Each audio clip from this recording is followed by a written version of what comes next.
Haleluya, saudara yang kasih. Saya Pendeta Arife Lijega. Saya ingin bersaksi kepada saudara tentang kasih karunia Tuhan Yesus yang telah saya terima, di mana saya ingin bersaksi bahwa pada tahun 71 saya dilahirkan di Pulau Nias ini, suatu desa yang pada saat itu ketika saya bertumbuh dari kecil saya bisa mengetahui dan merasakan bahwa kehidupan saya bersama keluarga dan juga di lingkungan saya masih hidup dalam kegelapan. Kenapa saya katakan demikian? Walaupun dikatakan sebagai orang Kristen, tetapi kami sekeluarga bahkan seluruh di lingkungan kami masih hidup di dalam ketergantungan terhadap kuasa-kuasa dukun, kuasa mantra, kuasa sihir, bahkan juga kepada tahyul-tahyul. Dan ketika saya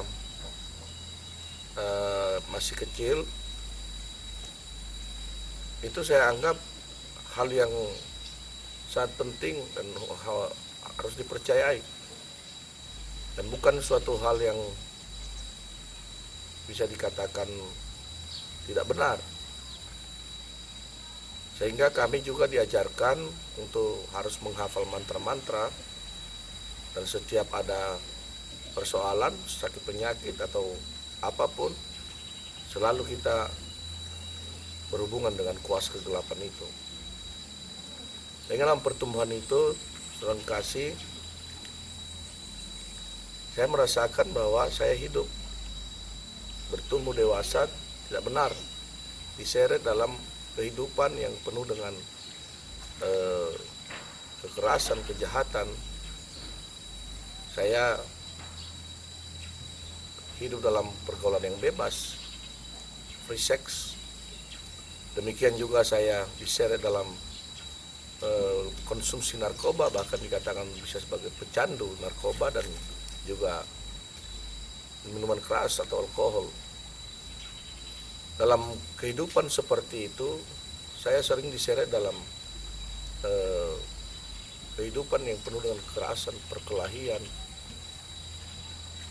dan hal-hal yang lain yang sebenarnya bisa suatu waktu saja membuat kebinasaan. Sehingga ketika saya berkeluarga, saudara kasih, kami tidak merasakan dalam keluarga itu ada damai sejahtera, dan tidak merasakan bahwa keluarga yang bertumbuh di dalam kebenaran firman Tuhan. Yang ada pada kami adalah pertengkaran. Kemudian walaupun saya ada keluarga, tapi saya hidup di luar bersama-sama dengan kelompok-kelompok saya yang hidup sebagaimana saya bersaksi tadi. Dan dalam hal ini saya melihat bahwa keluarga saya sangat tersiksa pada saat itu, baik anak-anak, tetapi keluarga saya berjuang melalui pelayan Tuhan untuk ikut dalam persekutuan doa, sehingga ketika suatu waktu saya menyadari bahwa hidup saya ini sudah tidak ada artinya lagi.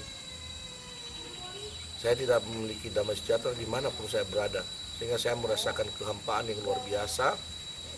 Saya ingin mencari sebenarnya kehidupan yang sebenarnya itu seperti apa. Ya, walaupun menurut dunia ini saya hidup dalam keindahan dunia ini, dalam hiburan-hiburan malam, segala macam apa yang indah-indah, tetapi saya merasakan kekosongan yang luar biasa. Bahkan di rumah juga seperti itu, dimanapun saya berada, di tempat saya bekerja, ada sesuatu yang ingin saya cari tapi belum saya dapatkan. Tapi suatu waktu ketika saya mau mendengarkan firman Tuhan, dan saya dengarkan nyanyian pujian, di situ mulai hati saya itu terpanggil untuk menyerah kepada Tuhan. Dan akhirnya pada tanggal 12 Juli 2007 saya benar-benar bertobat, saudara yang kasih. Saya menyerahkan diri kepada Yesus, ya, dibaptis, dan mulai saya merasakan sepertinya Roh Kudus menawan hidup saya untuk harus terus belajar firman Tuhan. Dan terus siang malam saya ikut dalam persekutuan bersama-sama dengan pelayan-pelayan Tuhan yang ada di Medan. Situ yang dipimpin oleh Bapak Pendeta Gerson Simamora. Saya digembleng dan saya diajarkan firman, dan saya sungguh-sungguh menerimanya. Saya baru mengerti ternyata kehidupan saya yang sudah saya lalui bukan kehidupan yang sebenarnya, yang menurut kehendak Tuhan. Ketika saya melihat kebenaran melalui firman Tuhan, baru saya merasakan bahwa ada kehidupan yang layak untuk manusia yang direncanakan oleh Tuhan. Sehingga saya merasa damai dan sejahtera. Saya bisa berkomunikasi dengan Tuhan dengan melalui doa, melalui penyembahan. Dan pada akhirnya saya diajak untuk bersaksi ke tempat pelayanan di Medan, di Langkat, Tanakaro. Sehingga dalam waktu berjalan saya bertumbuh dalam iman, dan saya semakin mengerti firman Tuhan. Bahkan saya menyaksikan bahwa hidup saya ini sudah diubahkan oleh Yesus. Saya merasa mendapatkan hidup yang baru, yang sesungguhnya penuh dengan sukacita dan damai sejahtera. Di keluarga saya juga sudah ada sukacita, sudah ada damai sejahtera. Bahkan baru saya rasakan bagaimana mengasihi yang sebenarnya, baik mengasihi keluarga, mengasihi sesama, teristimewa mengasihi Tuhan. Saudaraku yang kasih dalam Yesus, ketika saya mengikuti kegiatan-kegiatan pelayanan pemberitaan Injil, di situ saya melihat betapa dahsyatnya kuasa Tuhan Yesus. Kalau selama ini saya tidak percaya kalau mukjizat itu ada. Tetapi ketika saya melihat langsung dan terlibat, ternyata benar bahwa di dalam kuasa nama Tuhan Yesus ada kuasa yang luar biasa untuk menyelamatkan setiap yang percaya. Saudara-saudara kita yang tertawan, roh jahat, ketika didoakan dalam nama Yesus, mereka dibebaskan. Yang sakit parah, mereka dipulihkan. Bahkan banyak yang sudah ditolak oleh rumah sakit, ketika dibawa kepada Tuhan Yesus dan didoakan dalam nama Yesus, tidak ada yang mustahil, mereka dibebaskan. Sehingga saya semakin tertarik untuk semakin mengenal kuasa Tuhan dan kasih Tuhan terhadap manusia. Saudara yang kasih, apa yang dikatakan dalam firman Tuhan, yang buta melihat, yang tuli mendengar, yang bisu berkata-kata, yang lumpuh berjalan, yang kusta tahir, bahkan yang mati dibangkitkan di dalam nama Tuhan Yesus. Sebelumnya saya sama sekali saya tidak percaya. Kenapa? Waktu kecil saya bertumbuh dalam lingkungan yang percaya kepada ilah yang lain. Ya. Malah ketika dulu saya dengarkan itu, masa sih bisa dengan begitu saja terjadi mukjizat. Tetapi setelah saya terlibat langsung, saya ingin menyaksikan dan menyatakan kepada saudara bahwa kuasa dan kasih Tuhan Yesus luar biasa dan dahsyat untuk menyelamatkan setiap yang percaya kepadanya. Saudaraku yang kasih dalam Yesus, saya tidak mengerti sebelumnya apa rencana Tuhan untuk saya. Dan saya tidak pernah merencanakan atau berpikir bahwa saya mau jadi pelayan Tuhan. Tetapi pada tahun 2008 saya dipindahkan ke Nias ini bersama dengan keluarga. Lalu di Nias ini kami bersekutu dengan saudara seiman untuk bergabung dalam pelayanan, dan kami mulai membuka pelayanan di Gunung Stoli. Kebetulan ada seseorang yang memberikan rumahnya tempat kita boleh beribadah, walaupun rumah itu sangat sederhana, kecil, sempit, tapi kira-kira muat 50 orang. Dan kami syukurin karena Tuhan memberikan tempat itu bagi kami melalui saudara kita pada waktu itu untuk bisa kami memulai ibadah dan pelayanan. Pada waktu itu yang ada di Gunung Stoli ini hanya 2 keluarga kami, dan ada saudara kita pelayan yang mendukung kami, sehingga setiap minggu dan dalam beberapa hari dalam minggu itu kami selalu berkumpul, berdoa, beribadah, melakukan kebaktian. Dan akhirnya Tuhan memanggil orang untuk datang berkumpul, berhimpun bersama-sama dengan kami. Dan akhirnya orang-orang semakin banyak, orang sakit dibawa, dan Tuhan tidak pernah mengecewakan siapapun yang datang. Terlebih mereka yang percaya, mereka pasti beroleh kasih Tuhan, mereka pasti berkati, mereka pasti dibebaskan. Saudaraku yang kasih, tetapi semakin banyak orang dipanggil Tuhan, saya juga semakin memikirkan bagaimana nanti setelah ini, di mana mereka-mereka ini dapat berhimpun. Sedangkan tempat yang ada sangat terbatas. Sehingga kami mulai mencari tempat, dan kami mulai berdoa, Tuhan berikanlah tempat kami beribadah yang layak, karena sudah mulai banyak orang yang datang.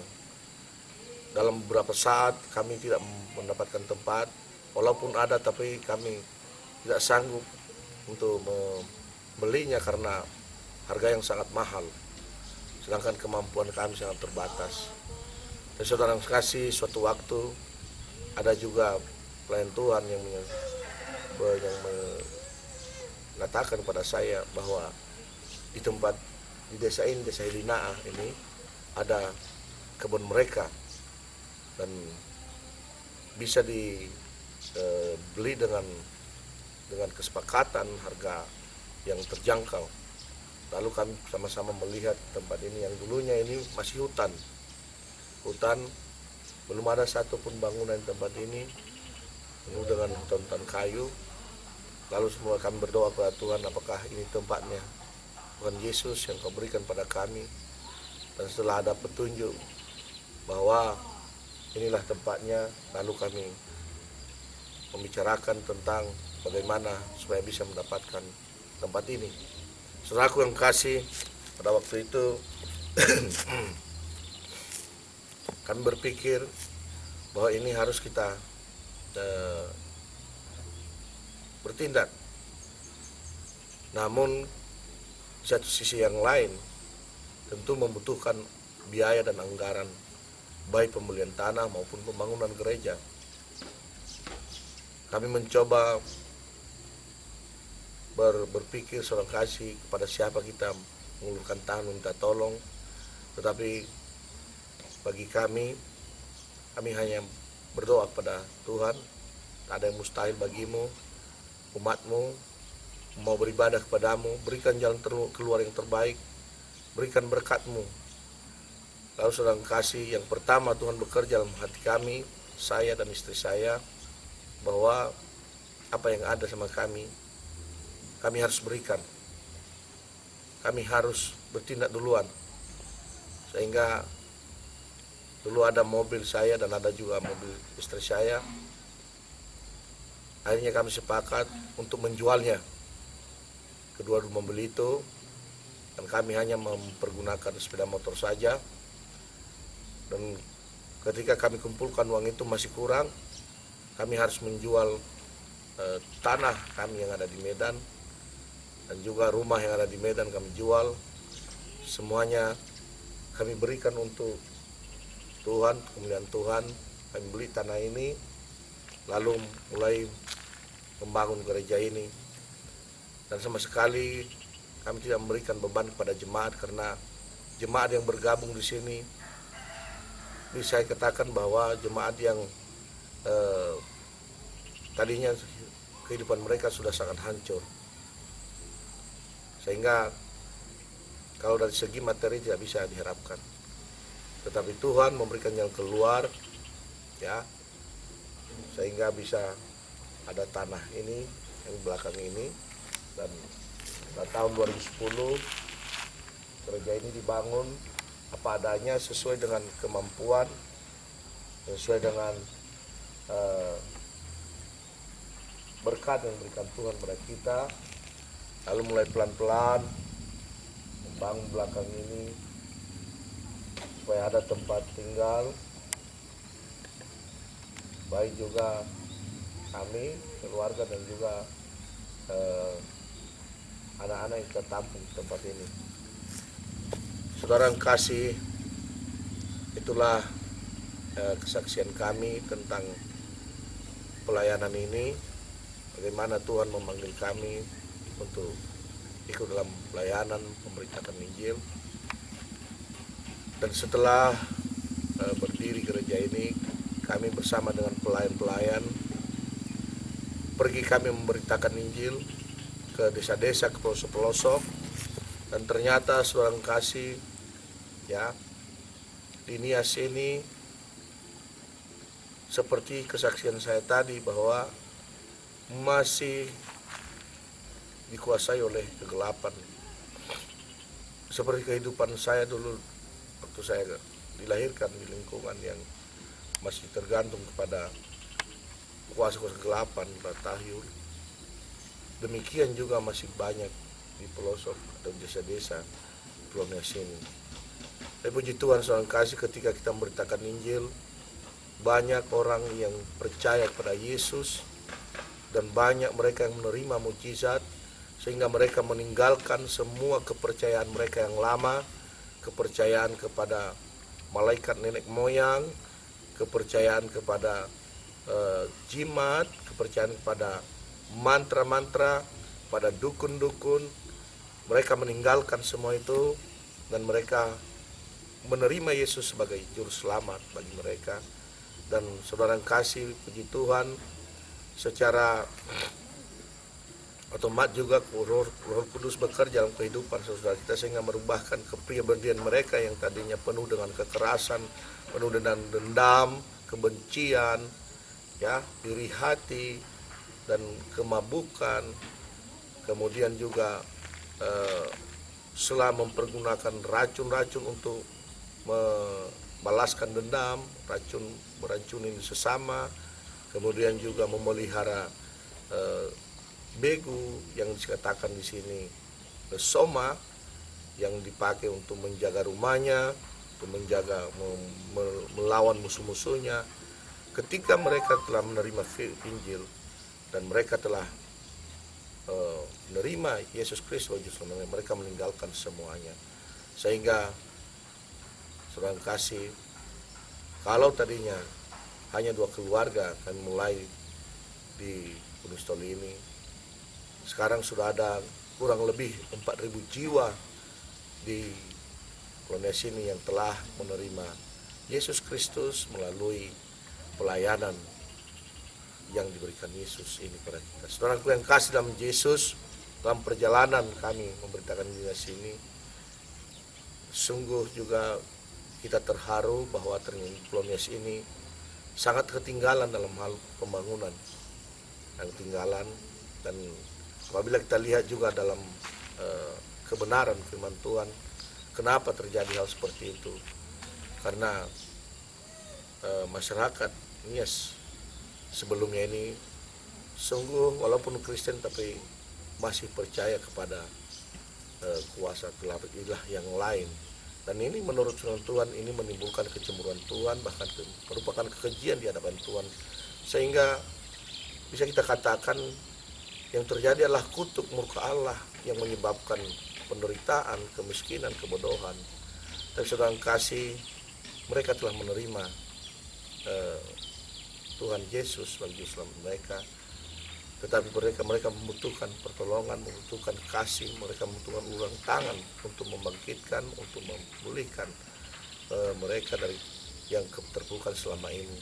Saya lihat menjadi korban adalah anak-anak, keluarga-keluarga menderita, miskin, bodoh, tidak sekolah, ditambah lagi dengan kejadian gempa bumi yang dahsyat dan tsunami pada tahun 2005. Banyak keluarga yang mengalami musibah, rumah hancur semuanya, banyak yang meninggal, ya, sehingga anak-anak itu banyak yang menjadi yatim piatu. Saudara kasih, oleh karena itu tergerak hati kami, ya, untuk membuka suatu yayasan dan panti asuhan untuk menampung anak-anak kita yang sangat membutuhkan pertolongan dan uluran tangan. Mereka yang yatim piatu. Tapi dalam hal ini seorang kasih, kami juga sangat terbatas dalam hal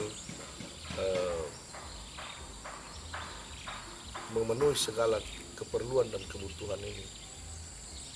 Tetapi saya percaya bahwa bukan hanya kami, bukan sendiri kami yang percaya, dan anak-anak Tuhan, masih banyak saudara kami di seluruh pelosok dunia ini yang mampu mengulurkan tangan kepada saudara-saudara kita yang tidak mampu dan sangat membutuhkan belas kasihan dan pertolongan.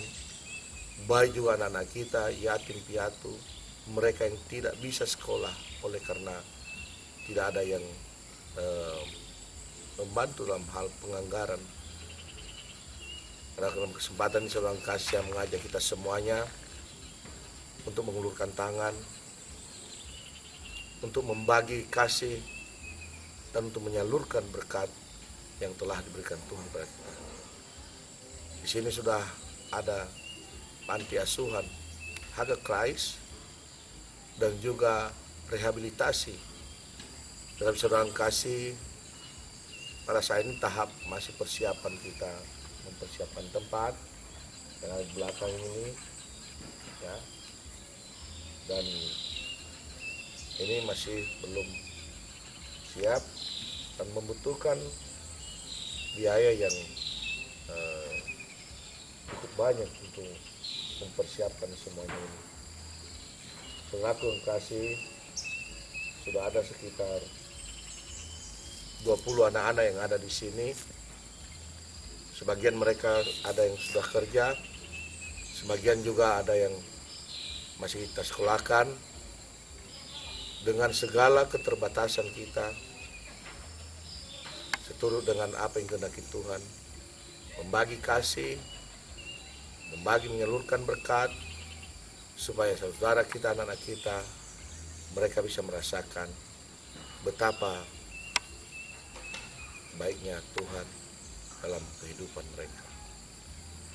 Dimanapun saudara berada, inilah kesaksian saya secara pribadi, dan saya percaya semuanya menjadi berkat bagi kita, bagi saudara, bagi saya. Saya telah menyaksikannya karena Tuhan telah berfirman, barang siapa menyaksikan aku di hadapan manusia, aku akan menyaksikan di hadapan Bapakku yang di sorga. Barang siapa malu menyaksikan aku di hadapan manusia, aku juga malu menyaksikan di hadapan Bapakku yang di sorga.